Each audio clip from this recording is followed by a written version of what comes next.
Yeah, hey everyone. So, getting serious now. You can see how early I am. So you see that hill behind me. So I told you I'm being serious. I'm gonna come in much fitter for my future fights. I mean, last year was just, so not last year, as in we are still in the same year. This year wasn't. It was an okay year because with me I'm very easygoing. I'm very, I don't really mind that I lost the fights. It's just good just to get out there, just sort of find out. I believe I am pretty good. I have not boxed in 10 years or trained seriously. So for me to get in there with active guys and hold my own, I have some ability. But obviously, you prove it by actually winning fights. You win a fight by winning a fight, not, I'm not going to spend the next 10 years saying, oh, I have not boxed in 10 years and if I did this, if I did that. But look how early it is, look how dark it is. I got up, got out of bed, came all the way here to do hill sprints. Did 6, getting fitter. And I mean, anybody who's watching this, any of my opponents, I don't really care. You're not gonna beat me because I'm a very skilled fighter. For someone who hasn't boxed a lot, I've only had 7 fights, 1 amateur fight, 6 white collar fights, 4 fights this year. And the other fights were back in 2010, 2011. I've got good skills. So you can do what you want, you can copy me. And I mean, listen, if I'm going to fight you, I'm so confident. I'll even come to your gym and train you for free just to help you out. But next year is going to be a massive year for me. And I'm definitely going to go to the Olympics. The Olympic qualifiers are mean at least. I am very confident. I believe I can achieve some success. But I'd rather not get ahead of myself. I saw something interesting the other day. I haven't really seen the interview, but apparently someone told me about it. Someone informed me. Apparently Hearn-Ellerbe, who used to be very close with Floyd Mayweather Jr., he seems to have taken a disliking to boxing promoter Eddie Hearn. And these two men are going back and forth. I mean, there just seems to be a lot of that going on recently in boxing. Not just the actual boxers, but you get all these little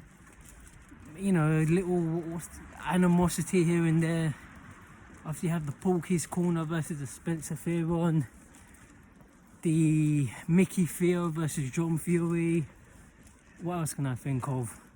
John Fury calling out David Haye and Mike Tyson. But he ducked Mickey Theo, let's be honest. So, you just get all these little sort of rivalries.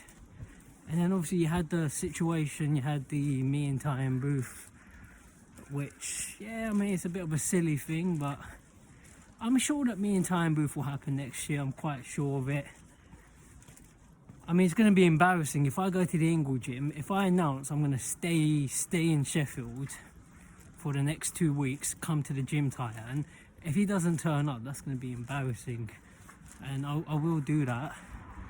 But I mean, who knows? Who knows? With me, I'm serious. I don't mind if I call someone out, I will actually do it.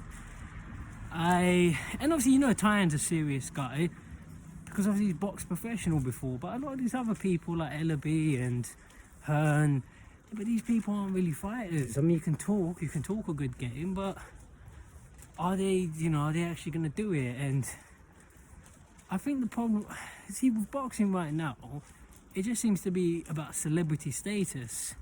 If you're famous, and obviously you have the Jake Paul, the KSI and all these sort of people, if you're famous, you get more opportunities, don't you? If you can do numbers, if you have social media followers, and that's just the reality of life. If you're famous for whatever reason, John Fury was a very mediocre fighter, nothing special. I don't know why people are so scared of him. I mean, I'm not. But he's famous because obviously he's Tyson Fury's his son. And this is the only sport where you get family members who can just walk into the sport and do this and do that. And you don't see in other sports, you don't see, oh, hi, I'm Michael Jordan's niece and I want to fight Kobe Bryant's daughter. I mean, you don't see that. I want to take on the daughter in a one-on-one basketball game. So, you know, this is just the reality right now. The reality of boxing. I mean, should it be like that? Probably not. Probably not. But that is just the situation as it is. And for me, you know, I am going to be honest. I see opportunities for me, and, you know, I am going to exploit those opportunities, if I'm honest. I mean, what do you want me to say? You know, I'm slowly, you know, little bit by little bit, I'm becoming more famous in boxing. Sparred Liam Williams, sparred Kell Brook. I've got other people I can spar. Got world-class fighters that, you know, it's quite close.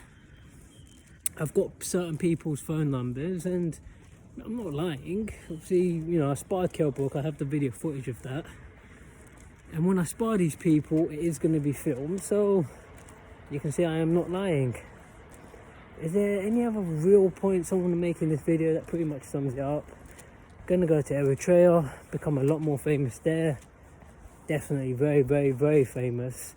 Again, see, I understand boxing business. Most people don't.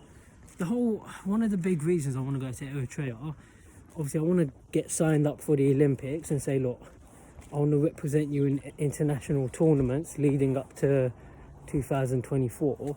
And literally I could just do it for different sports. Winter Olympics, like if you watch that film Eddie the Eagle, I could say I want to be on the Eritrean tennis team, the Eritrean cycling team. But obviously the main thing is just to do it. I'm a good runner. I'm not saying I'm as good as the national runners yet, because they've been training consistently for years, but listen, I'm sure I can get to that level. Boxing is going to be easy. I mean, for me to get onto the Eritrean boxing team, they don't really have any boxers. I'm not saying there's no Eritrean boxers in the world. I know someone who's an Eritrean, but he boxes for Sweden. I think he's had like 89 amateur fights, so obviously he's on a different level to me. But he boxes for Sweden, so I can just box for Eritrea, so I don't have to worry about having to take him on. Not that I'm scared, I'll take him on, but it would be a bit difficult. It would, you know, obviously he'd be picked ahead of me, wouldn't he? So yeah, that's all I'll really say for now. I'm very serious, you know, waking up this early, getting to the hills this early, and, you know, let's see what opportunities come for me in boxing next year. And, you know, I'm very confident I can get a lot of opportunities. My legs are killing, like those hill sprints have really done me in. My legs are very sore. Go home, rest. Not going to get a lot of rest. I am going to go gym, do some weights, well, I want to do treadmill, but my legs are probably not up to it. Might do a bit of sparring today with professional boxer Jack Hughes, but then the issue, I don't know if I want to go to work today. I've got a work shift from 2 o'clock to 10 o'clock, 2 p.m. to 10 p.m. See how I feel. I'll probably go to work. I need the money, don't I? And it's going to be hard to spar Jack as well. So let's see what opportunities come up for me next year. And who knows, maybe get me, Tyan Booth in the main event. Get Eddie Hearn versus Hearn-Ellerbe on the undercard. But I guarantee you, and this is a very good point, this is the last thing I'll say. Most people don't really have self-belief. So sometimes I say things in my videos and, oh, Michael, you're never going to do it. But you don't, it's not, a lot of you are just dumb. Like, I'm not saying a lot of you, some of you. Yeah, but anything in life, anything that's logically achievable, yeah, but boxing's not really hard to understand. I mean, I met Anthony Joshua before he turned professional. He wasn't as famous then as he is now. You just take it day by day. You achieve more and more. You become more and more famous. So you might look at me now and say, okay, Michael, the agency worker, or whatever you think about me, which is cool.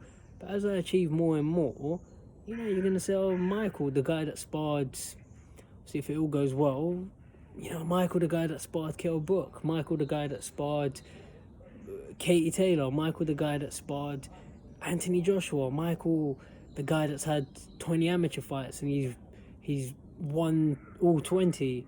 Oh, Michael, who's, you know, gone to the world qualifiers. Michael, who went to the world qualifiers, won the first fight, won the second fight, but then lost in the final, got a silver medal. I'm just giving you examples. You know, I can't predict the future. I have my beliefs, but a lot of you, it's like you talk as if, you know, it's like you don't have self-belief. So say whatever you want to say about me, it doesn't bother me, but just keep watching my videos, whether it's positive or negative. Your comments don't really make much difference. So take care anyway. Hearn versus Ellerbe, me versus Booth. Take care.